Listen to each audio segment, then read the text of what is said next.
talk to the fans and people that are listening, because your marriage story, you know, if it weren't for COVID, I'm not saying your marriage story wouldn't be cool, but it's definitely much cooler to someone like me than, you know, hey, we had a destination wedding in the off season and we got married. Yeah. You know, tell everyone about that process.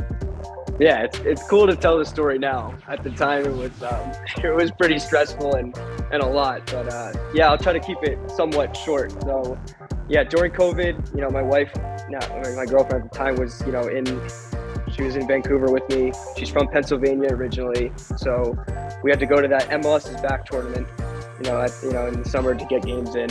And my wife decided to go home because she didn't want to be, you know, in another country, you know, 3,000 miles away from her family as well. So she flew home to Pennsylvania.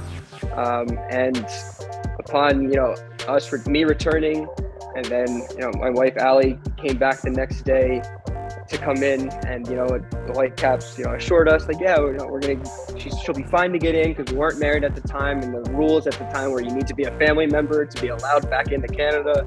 It was a whole mess. So she gets to customs, and they actually detain her. They say, no, you cannot. She's 5'1". She's like this little like sweet girl, like being detained by 7, you know, officers, being taken out of the country technically, and she had to get on a next flight to Seattle and fly back home to Pennsylvania. So we didn't know how long COVID was going to last. Nobody did at the time. So we were engaged at the time, and we were planning on getting married in December, like most, you know, MLS players. I think everybody's probably got a similar wedding date. Yep.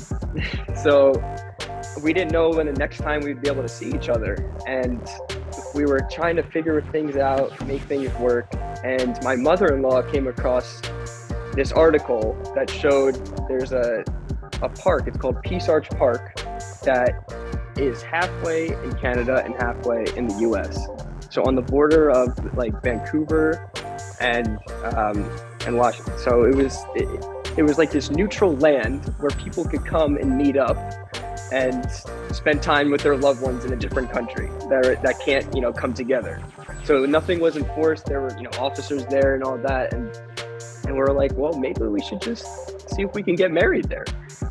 So I ended up calling the county office in the U.S. there, getting a marriage certificate all ready to go. My dad was a judge at the time, so he was going to do the ceremony. We got a notary and all that. So, you know, I drive down the border, got to the park, you know, on my own. My wife and my family, my parents, sister, and her parents are there, and we do this little ceremony, and we end up getting married.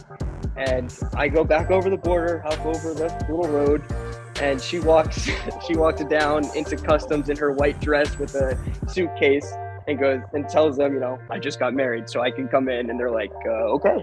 And that's how we were reunited and married.